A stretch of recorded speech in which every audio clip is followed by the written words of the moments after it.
আসসালামু আলাইকুম। ষষ্ঠ শ্রেণীর তথ্য যোগাযোগ প্রযুক্তি তোমাদের যাদের রয়েছে, তোমাদের তথ্য যোগাযোগ প্রযুক্তির কিছু সাজেশন নিয়ে আলোচনা করব। তোমাদের অনেকেই জানো না তোমাদের ষষ্ঠ শ্রেণীর তথ্য যোগাযোগ প্রযুক্তির কাজগুলো কেমন থাকবে, তোমরা কিভাবে সেগুলো আনসার করবে, কিভাবে করবে।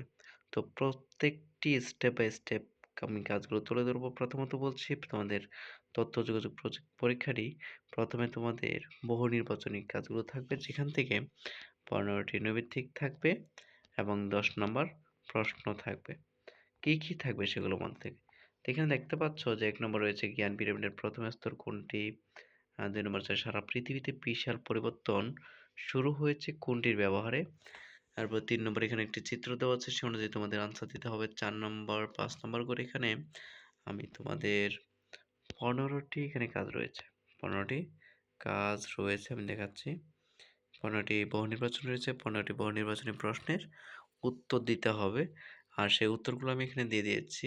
দেখতে পাচ্ছ উত্তরপত্র এই যে এখানে 1 নম্বর উত্তরগুলো এখানে দেখা যাচ্ছে না, তোমরা খুঁজে বের করবে। এখান থেকে খুঁজে বের করবে এবং সংক্ষিপ্ত যে প্রশ্নগুলো রয়েছে সেখান থেকে 5টা প্রশ্ন উত্তর দিতে হবে। এখানে 8টা তোমাদের প্রশ্ন থাকবে। 8টা প্রশ্ন থেকে 5টি প্রশ্ন উত্তর দিতে হবে, যেখানে একটি প্রশ্নের মান হচ্ছে 2 নাম্বার করে। তো সুপ্রিয় শিক্ষার্থীরা, তোমাদের আইসিটি পরীক্ষা, তথ্য যোগাযোগ পরীক্ষাটি এত বড় হবে না, তোমাদের সংক্ষিপ্ত আকারে হবে। তোমাদের পরীক্ষাটি তথ্য যোগাযোগ প্রযুক্তি পরীক্ষাটি 15টি বহু নির্বাচনী থাকবে এবং 10 নম্বর হচ্ছে প্রশ্ন থেকে। একটি প্রশ্নের মান হচ্ছে 2 নম্বর করে। 5টি প্রশ্ন লিখতে হবে। যেমন এখানে বলা হচ্ছে বর্তমান যুগকে ডিজিটাল যুগ বলা হয় কেন?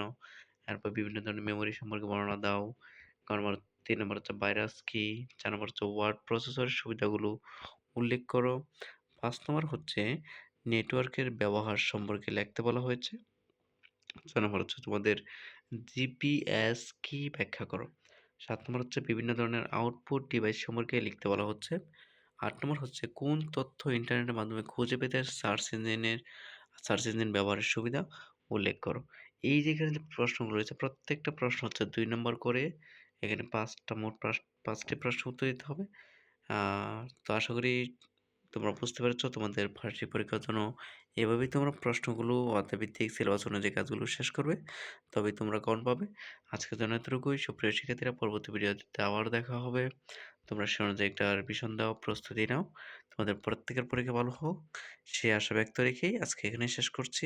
আসসালামু আলাইকুম।